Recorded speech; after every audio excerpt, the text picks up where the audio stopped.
Reason से मेरे को ये गाड़ी सेल करनी है।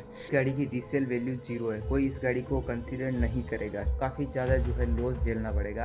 अभी तक की लोगों की मेंटेलिटी हुई है पता ना कि ईवी गाड़ियों के टायर नहीं चलते हैं। मेरी उस नेक्सॉन गाड़ी के 1,00,000 किलोमीटर से ऊपर क्रॉस कर दिया है आज तक उस गाड़ी ने, और अभी तक जो कंपनी फिटेड टायर आए हैं ना वही टायर चल रहे हैं उसका। ब्रेक पैड भी कम घिसते हैं as compare to other car, क्योंकि मेंटेनेंस और इसका तो मान सकते हैं तो रास्ते में धक्का भी देना पड़ सकता है। पेट्रोल डीजल की सर्विस जो है अपन बाहर भी करा सकते हैं, ईवी की सर्विस बाहर से नहीं होती। राधे राधे भाई, एक बार स्वागत है एक नए वीडियो के साथ। तो आज हम बात करने वाले हैं डार्क रियलिटी ऑफ ईवी, चाहे वो बाइक हो गई चाहे वो आपकी कार हो गई। तो आपको क्या इस गाड़ी को लेना चाहिए, कारों को बाइकों को? तो मैं आपको कुछ चीज़ें जो है मेरे दिमाग में आई थी वो मैं आपको क्लियर कर देता हूँ, उसके बाद जो है आप उसे खरीद सकते। चलो वीडियो की शुरुआत करते हैं। तो भाई लोगों, ये रही अपनी ओला ईवी और एक अपने पास नेक्सॉन ईवी भी है। तो दोनों गाड़ी अपने साथ है। तो मेरी जो है अभी भी अपनी जो है 17,000 चल चुकी है। एक सेकंड में आपको दिखाता हूँ, एक सेकंड ये होल्ड हो रहा है। तो ये देख सकते हो 17,000 चल चुकी है, 78 किलोमीटर। ठीक है, तो ये गाड़ी मतलब चल चुकी है। ठीक है, अब कंपनी ने इसकी जो है रेंज दी है 250, और ये एक्चुअल में चलती है, मैंने इसको मैक्स 180 तक चलाया है। ठीक है गाइस, तो ये तो हो गई रेंज की बात। अब बात करते हैं इसके बैटरी पैक की बात में। इसमें आता है 4.5 किलो बैटरी, और जो अपने पास नेक्सॉन है उसमें भी जो है 30 किलोवाट वाला बैटरी पैक है, क्योंकि वो मैक्स मॉडल है उस हिसाब से। ठीक है, तो वो फर्स्ट स्लॉट की कार है अपने पास है जो।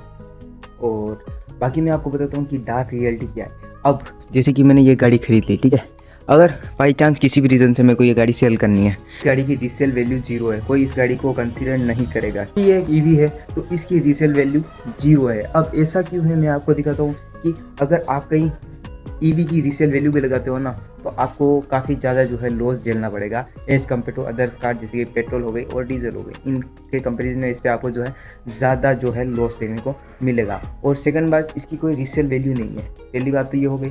और अब क्या है कि ये एक ईवी है, तो ईवी क्या बैटरी डिग्रेड होती है, इस हिसाब से जो है इसकी रीसेल वैल्यू नहीं है। अगर आप गाड़ी लेते हो तो ये सोच के चलो कि अगर आपको लाइफ टाइम के लिए वो गाड़ी रखनी है तो ही आप उसे परचेज़ कीजिए, अन्यथा यह है कि आप पेट्रोल डीजल या फिर सीएनजी ऑप्शन के साथ में भी जा सकते हैं। एक बात ये हो गई, और दूसरी बात ये है कि सबसे आजकल के मार्केट में सबसे ज़्यादा जो ईवी बिक्री है वो बिक्री है टाटा, उसके बाद कहीं गई महिंद्रा, और अभी एक रिसेंटली में एक नई कंपनी आई है विनफास्ट करके। तो वो भी ईवी ही, विनफास्ट जो है प्रॉपर ईवी ही सेल कर रहा है। लेकिन मेरे कहने का मतलब ये है कि इतना अभी तक ईवी का मतलब वो कल्चरल नहीं आया है। हाँ, लेकिन मारुति ने जो है कहीं मारुति ने गाड़ी लॉन्च करने से पहले उसके जो है चार्जिंग स्टेशन को बिल्ड किया, ये बात मैं मानता हूँ मारुति की। और बाकी मतलब अब आप खुद सोचो, अगर इसकी कोई रीसेल वैल्यू नहीं है, अगर मेरे को किसी कारणवश से सेल करना पड़ता है तो रीसेल वैल्यू तो है ही नहीं, कोई खरीदेगा ही नहीं ना इसको। तो अब वो थोड़ी सी एक मेरे को डिसअपॉइंट लगा ईवी का।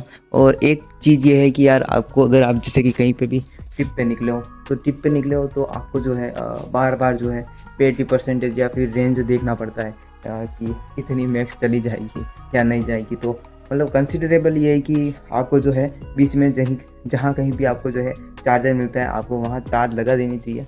और बाकी ये है कि यार मतलब ये है कि पेट्रोल डीजल के कंपैरिजन में तो फिर भी ईवी ठीक है, लेकिन यही है कि यार वापस वही बात आती है, service maintenance cost too high because of EV.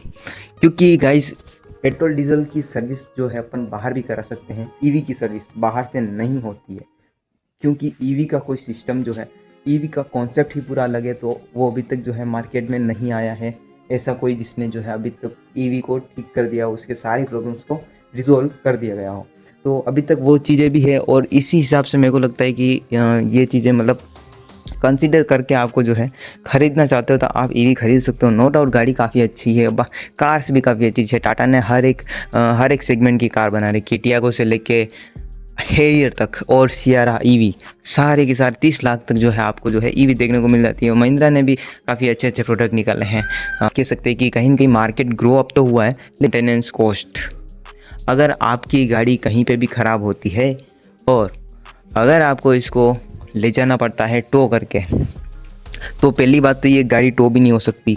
एक चीज़ ट्राई करी है, एक भैया थे एक बार एक गाड़ी मेरी बंद पड़ गई थी, तो मैंने रास्ते में इसको पैर से धक्का दिलवाया था। उन्होंने धक्का दिया तो उनका पैर दर्द करने लगा। वो बोले यार कैसी गाड़ी है, इतने नॉर्मल है क्या? मैं कहा ये नॉर्मल कर रखी है मैंने, अभी रीजनरेशन दूंगा तो आपसे तो आप तो छोड़ ही दोगे, छोड़ के चले जाओगे। अगर आप ये चीज़ दिमाग में लेके चल रहे हो कि हमने अगर अपने रेंज देखी ना तो आपको रास्ते में धक्का भी देना पड़ सकता है।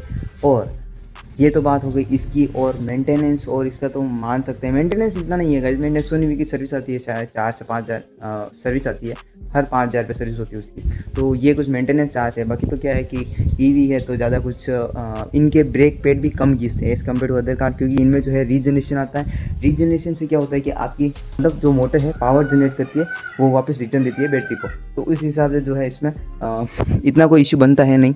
इसमें भी आता है, ओला में भी आता है रीजनरेशन। जब आप इस हैंडल को ऐसे आगे करोगे ना तो रीजनरेशन लगेगा। और हाँ, जो लोग कहते हैं ना कि ईवी गाड़ी के टायर नहीं चलते हैं, मेरी उस नेक्सॉन गाड़ी के 2023 मॉडल है और अभी चला है 2026, तो 4 साल होने आए हैं। और अभी 4 साल के अंदर वो हमारी गाड़ी चल चुकी है 1,01,000 किलोमीटर से ऊपर क्रॉस कर दिया है आज तक उस गाड़ी ने। और अभी तक जो कंपनी फिटेड टायर आए हैं ना वही टायर चल रहे हैं उसमें। अभी तक हमने कोई दूसरे टायर अभी तक नहीं लगवाए हैं। तो अब ये दिमाग से निकाल दो कि यार कि लोग कहते हैं ईवी के टायर नहीं चलते, ईवी है तो मतलब कहीं पे भी धक्का देना पड़ सकता है। यार अभी तक ये लोगों की मेंटेलिटी हुई है। मेरे ओला में भी दिखाता हूँ, इसमें भी फिट एंड फिनिश कुछ नहीं है। यहाँ पे देखो ये कितना गैप है, ये पूरी मेरी उंगली घुस जा रही है, ठीक है। और आप इस साइड देखो, देखो प्रॉपर प्लेस है ना। और आप इस साइड देखो, दिख रहा है ना आपको गैप। तो चीज़ें हैं जो मुझे थोड़ी डिसअपॉइंट करती है। बाकी तो क्या है, इन्जॉय कर रहे हैं अभी तक, और कुछ आगे कुछ होता है तो वो भी आपको दिखाएंगे। नेक्सॉन ईवी भी अपनी जो है 1,00,000 किलोमीटर चल चुकी है, तो उसका भी ओनरशिप रिव्यू बनाना है काफ़ी जल्द, आपको उस पर भी अपडेट देखने को मिल जाएगा। तो चलो इस वीडियो के लिए फ़िलहाल इतना ही है, तो बाकी मिलते हैं नेक्स्ट वीडियो में। Take care, keep supporting. Radhe Radhe.